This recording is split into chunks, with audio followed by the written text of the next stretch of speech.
আজকের আমি একটা অন্য রকমের রেসিপি বানাতে চলেছি। তো আজকের বানাবো, দেখেই বুঝতেই পারছেন ক্যাপসিকাম আছে, আর এটা দিয়ে একটা সুন্দর রেসিপি বানাতে চলেছি।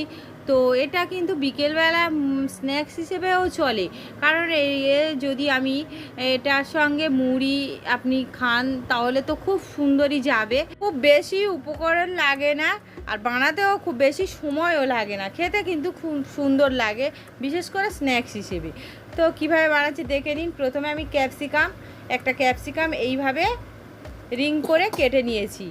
তারপরে কিছু ওর মধ্যে আরও কিছু উপকরণ লাগবে, যেমন পেঁয়াজ কুচি আছে, কাঁচা লঙ্কা কুচি আর মটরশুঁটি, আর এখানে কিছু নেই। তো এবার আমি দেখাবো বাকিটা কিভাবে বানাচ্ছি। এরপর আমি একটা বাটি নিয়েছি, তো বাটির মধ্যে আমি একটা ডিম ফাটিয়ে নেব। খুব বেশি উপকরণ বললাম না, লাগবে না, একটাই মাত্র ডিম লাগবে। তো এক পিস ডিম নিয়ে নিচ্ছি।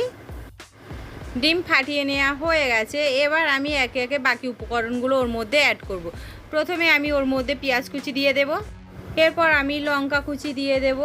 ঝালটা আপনারা বুঝেই দেবেন। আমি এখানে 2টো লঙ্কা নিয়েছি, আর পেঁয়াজ কিন্তু খুব বেশি নেই, ছোট পেঁয়াজ এরকম ছোট পাতলা পাতলা করে কুচি করে নিয়েছি, আপনারা দেখেই বুঝতেই পারছেন।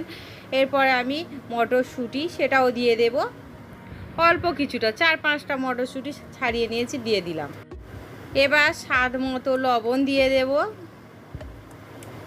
আর মটরশুঁটিটা আপনাদের কাছে যদি না থাকে তাহলে দেওয়ার দরকার নেই, আমার কাছে ছিল, দিয়ে দিলাম। তো এরপর আমি অল্প একটুখানি হলুদ দেব, সামান্য 1 পিঞ্চ মতো।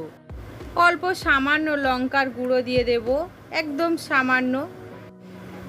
এরপর আমি ওর মধ্যে অ্যাড করব অল্প একটুখানি রসুন কুচি। তো এখানে আমি 3টে মতো কোয়া কুচিয়ে নিয়েছি, সেটা আমি দিয়ে দিলাম। 2-3টে কোয়া কুচিয়ে নিয়েছি, আপনারা পারলে গোলমরিচও দিতে পারেন, তবে আমি গোলমরিচ দিচ্ছি না। তো এরপরে ভালো করে ফেটিয়ে নেব।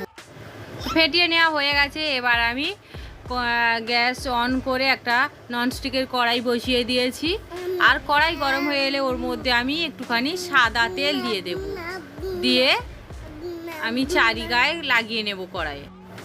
এরপর আমি একে একে ক্যাপসিকামগুলো তেলের উপরে আস্তে আস্তে বিছিয়ে দেব, এইভাবে সবগুলো মোটামুটি এইভাবে আমি দিয়ে দিলাম। তো এরপর আমি গ্যাসের আঁচটা কিন্তু এই সময় মিডিয়াম টু লোতে রাখবো, আর ডিমের যে গোলাটা করে রেখেছিলাম বা ব্যাটারটা, সেটা দিয়ে দেব। প্রতিটার মধ্যে আমি 1 চামচ করে প্রথমে দেব। তো দেখেই বুঝতে পারলেন, এইভাবে কিন্তু প্রতিটাতে দিয়ে দেব। তারপরে মিডিয়াম টু লো আঁচে এগুলো আমি আস্তে আস্তে একটু ভেজে নেব উল্টে পাল্টে।